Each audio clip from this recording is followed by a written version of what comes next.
Assalamu alaikum rahmatullahi wa barakatuh. Hi, hey, hello. I am freezing. I have like 5 blankets on right now. Inshallah, we're gonna push through it.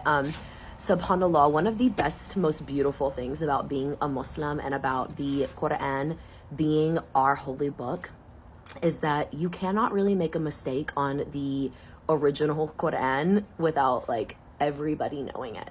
Alhamdulillah. So before I get fully started on correcting the mistake that I made in my previous video, I do want to touch on a couple of things that I'm seeing talked about a lot in the comment section. First and foremost, this is not the Quran. This is a translation of the Quran. The Holy Quran in today's English is not the Quran.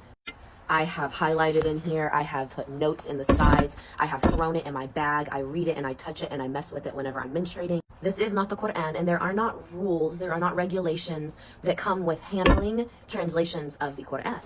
And the only reason I want to address that is because first and foremost, it's really important for us to know the difference between translations of the Quran and the actual Quran. And there are a lot of converts, a lot of reverts, and a lot of people who are just looking into the religion and who are reading translations of the Quran right now. And if you're diving into their comment section, convoluting it with a bunch of rules and regulations and advising that really doesn't apply to that sister or that brother at that time, then it's not really doing all that much good.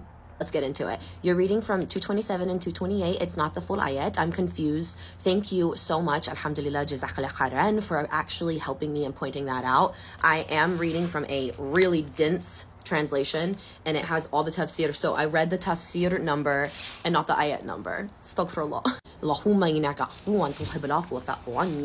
I am so sorry. But to be clear, I had a lot of people also saying that this was not Surah Al-Baqarah. It is. This is Surah Baqarah. Oop, the cow right there.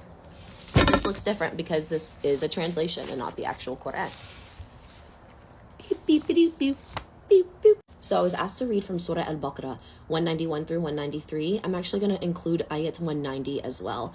This specific revelation was revealed to the Muslims and pertains to whenever it becomes necessary for them to defend themselves. Bismillah. Fight in the way of Allah those who fight you, but don't go beyond the limits of humane conduct, for truly Allah has no love for those who go beyond the limits.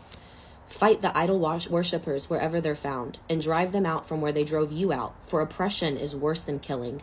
But don't engage them at the sacred mosque in Mecca, unless they attack you there first.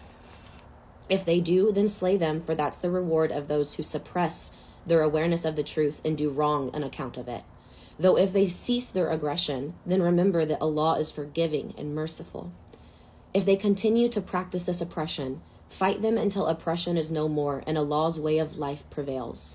If they seek peace, then you seek it as well. Continue to pursue the persistent wrongdoers among them. SubhanAllah. Now, I find that to be pretty clear, but for some reason, a lot of people like to use this verse to try to deter us and make it out like Islam and Muslims are violent. And that is where tafsir comes in. So here's the tafsir for verse 190. Here's the first important usage of the Arabic word qital, which means to battle, to kill, or to fight. There's a myth among critics of Islam that this verse is ordering Muslims to kill all non-believers.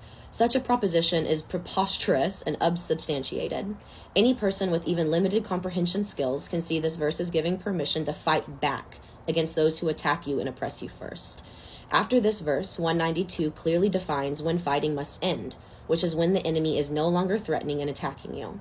There is another myth also, and that is that the word jihad is the Arabic term for a holy war. Besides the fact that there is no such religious term in Arabic for holy war, the word jihad literally means to struggle or to strive in a cause, whether physical, spiritual, or mental. You can also look at Revelations in the Quran 6:109, where the root form of jihad is used, 25:52, where it's specifically used to promote intellectual defenses. One must clearly question the motives of critics of Islam, who chose to quote or misquote these parts of verses and passages without including the surrounding verses that are explaining the text as a whole. The original person who asked this question. Have they considered passages from the Bible, such as Exodus 22:20, in which it states unequivocally that pagans all must be killed? This passage was revealed 6 years after the Prophet and his followers had left hostile Mecca for the safe refuge of Medina, One night the Prophet had seen himself in a dream leading pilgrims back to Mecca to perform pilgrimage. After a large party of Muslims led by Muhammad appeared in the hills outside of Mecca, the alarmed Meccans kept the Muslims from entering their city, even though it was customary Arab truce month. Some Muslims were concerned that the hostile Meccans might take the opportunity to attack them. However, a Meccan convoy concluded a truce deal with the Prophet. This treaty stipulated that Muslims had to turn back and would not be allowed to complete the journey to Mecca that year, but the following year they would be allowed to enter the city for 3 days to perform their rites.